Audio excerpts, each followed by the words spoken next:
Assalamualaikum warahmatullahi wabarakatuh. Bismillahirrahmanirrahim. Alhamdulillahirabbil alamin. Nas'aluka ilman nafi'a wal amal asyalih. Asyhadu an la ilaha illallah wa asyhadu anna Muhammadar Rasulullah. Allahumma ftah alaina abwab al-ilmi wa hikmah. Alhamdulillahirabbil alamin. Hari ini kita bisa bertemu lagi dalam kondisi sehat walafiat. Untuk kesempatan kali ini kita akan berdiskusi dan membahas tentang standar perbuatan dan karena standar perbuatan itu sangat penting dalam kita beramal. Standar perbuatan inilah yang nantinya akan menilai perbuatan kita, entah itu perbuatan baik atau buruk, perbuatan terpuji atau tercela. Nah, dalam standar perbuatan ini manusia itu punya standar sendiri-sendiri. Nah, itu tergantung dari mabda atau ideologi seseorang dalam menentukan standar perbuatannya.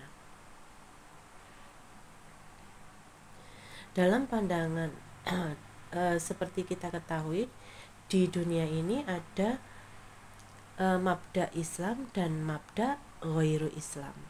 Nah, di dalam pandangan mabda Islam, standar perbuatan itu dikembalikan lagi kepada Allah sang pencipta manusia dan kehidupan. Sedangkan standar ghairu Islam tergantung pada akal seseorang masing-masing. Seperti kita ketahui dalam Quran surat Al-Mulk ayat 2, ya, alladzi khalaqal mauta wal hayata liyabluwakum ayyukum ahsanu amala wa huwal azizul ghafur, yang artinya yang menjadikan mati dan hidup supaya dia menguji kamu siapa di antara kamu yang lebih baik amalnya, dan dia maha perkasa, maha dan lagi maha pengampun. Allah sesungguhnya dalam kehidupan manusia, Allah itu yang menciptakan manusia, maka tentu saja penghambaan itu hanya kepada Allah. Allah lah yang menciptakan manusia. Manusia dia diciptakan dan dia tidak bisa menciptakan manusia yang lain. Dan dirinya kelak akan dimintai pertanggungjawaban atas apa yang ia lakukan selama hidup di dunia. Standar perbuatan dalam hal ini harus diserahkan kepada Allah, ditentukan oleh Allah. Karena apa? Karena Allah yang menciptakan manusia dan Allah yang maha tahu akan keadaan setiap apa-apa yang dia ciptakan. Penilaian terhadap perbuatan baik dan buruk, terpuji atau tercela, maka baik itu apabila ia diridhoi oleh Allah, apabila perbuatan itu diridhoi oleh Allah. Sedangkan kalau perbuatan itu sebaliknya, ya, perbuatan itu tercela, maka perbuatan itu adalah perbuatan yang dimurkai oleh Allah. Untuk itu pemahaman terpuji atau tercela dalam pandangan Islam itu dikatakan atau ditentukan oleh Allah saja.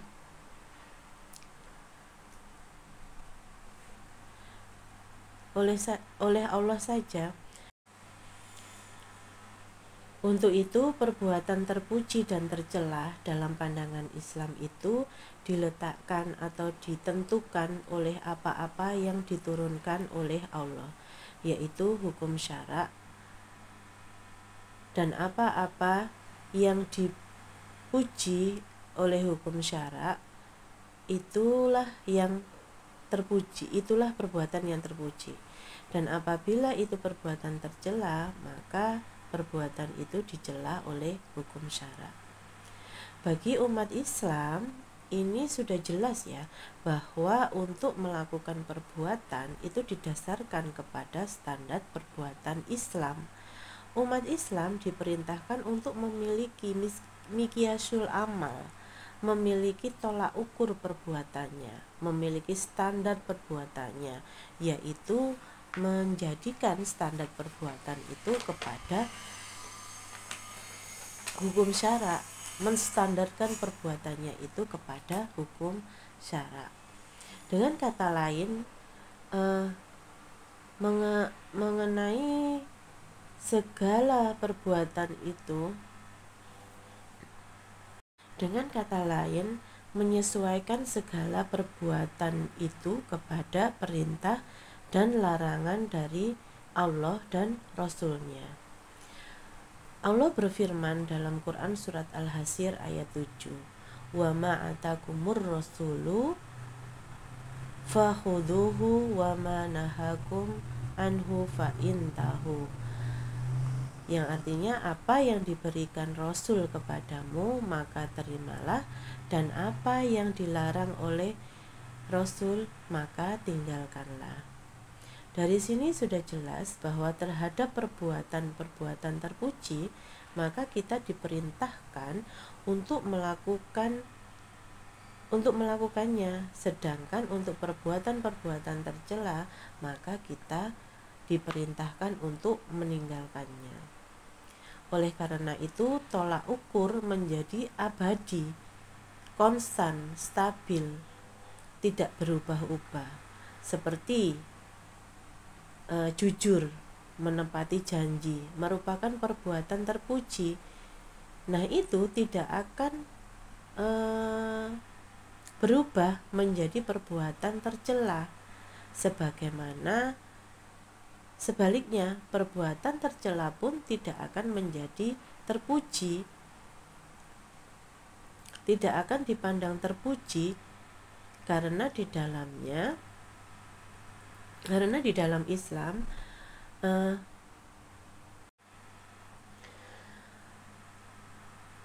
oleh karena itu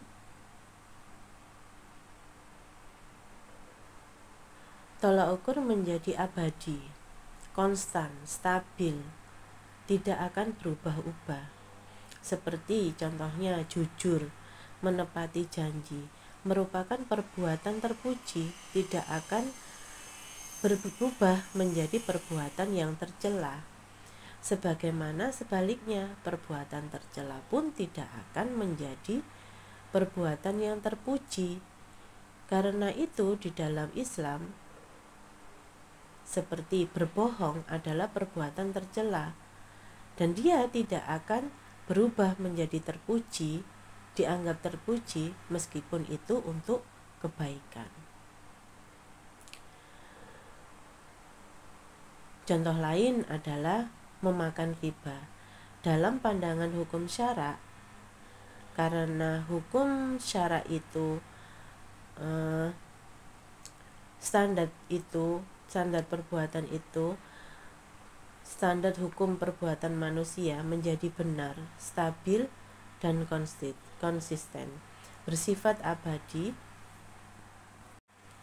Karena hukum syara itu, maka perbuatan manusia menjadi benar, menjadi stabil, konstan, bersifat abadi. Ia tidak akan berubah-ubah mengikuti standar keadaan ataupun mengikuti waktu atau tempat, tetapi ia bersifat abadi sampai kapanpun, sampai akhir zaman. Dalam perspektif Islam, standar perbuatan standar perbuatan tidak didasarkan oleh akal. Standar yang didasarkan pada akal digunakan oleh ghairu Islam.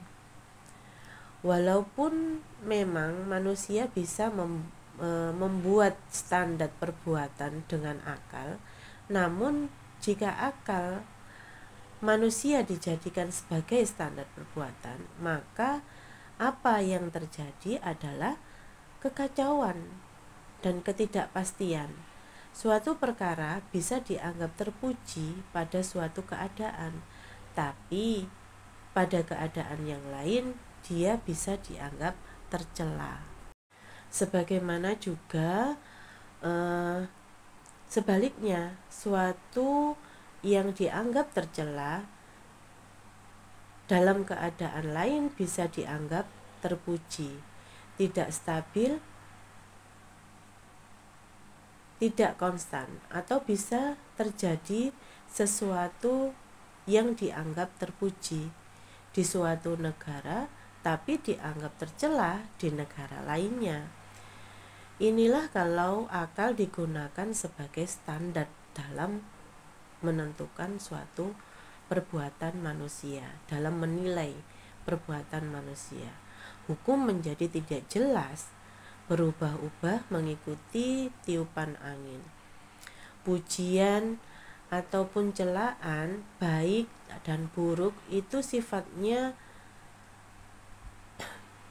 nisbi, tidak menjadi satu hakikat yang sebenarnya dari perbuatan. Maka yang lebih bahaya lagi, pandangan bahwa akal yang menentukan standar perbuatan, manusia itu dapat terjerumus dalam perbuatan yang tercela karena dia menganggap dan melakukan perbuatan itu terus-menerus. Dia menganggap bahwa itu adalah perbuatan yang terpuji, tetapi pada hakikatnya itu adalah perbuatan yang tercela. Sebagaimana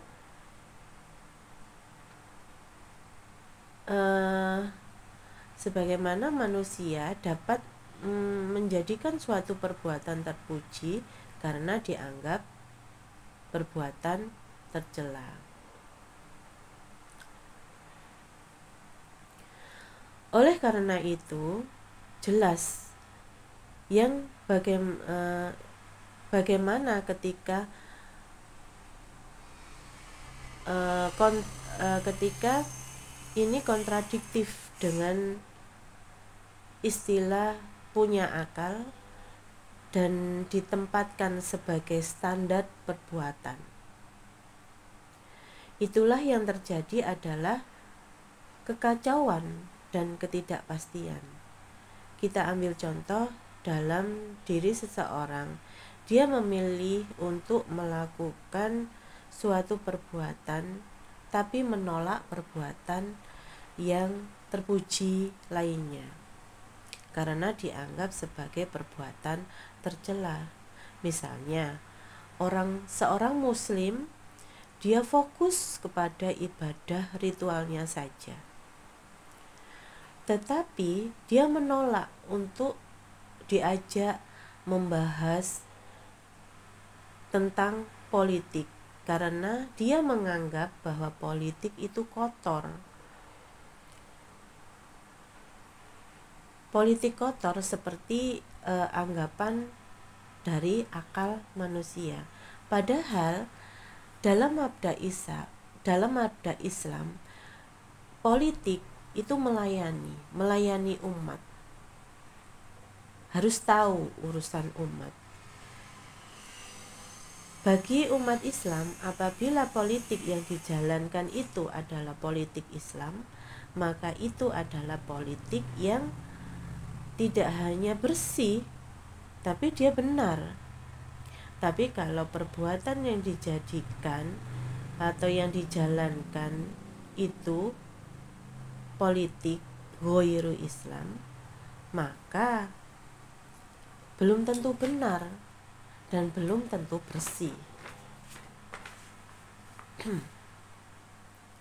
Artinya bahwa ada aspek ketika menolak untuk membahas politik karena anggapan politik itu kotor, maka sesungguhnya dia telah mengabaikan persoalan yang dianggap baik dalam Islam, yang dianggap terpuji dalam Islam, yaitu menyangkut memperhatikan urusan umat, sebagaimana dalam suatu hadis disebutkan, orang yang tidak peduli terhadap urusan kaum muslimin, maka dia tidak menjadi bagian dari kaumku. Artinya dengan menolak memperhatikan urusan kaum muslimin, inilah yang terjadi manakala tidak dikembalikan kepada standar Islam, tidak memiliki standar sesuai standar hukum Islam atau syariat Islam. Contoh lain, orang yang keluar dari rumahnya dengan mempertontonkan auratnya, dia menganggap bahwa itu baik.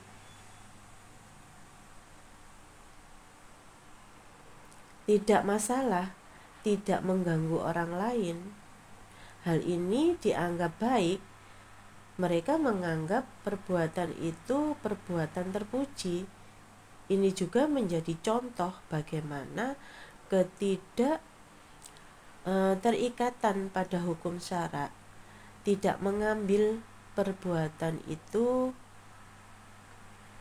kembali pada standar, tidak mengembalikan perbuatan itu kembali pada standar syara.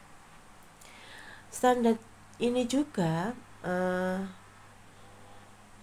berlaku dalam hukum ekonomi, politik, pendidikan. Bagaimana kita melihat standar keuangan yang berlaku sekarang, standar terhadap aspek moneter dalam ekonomi,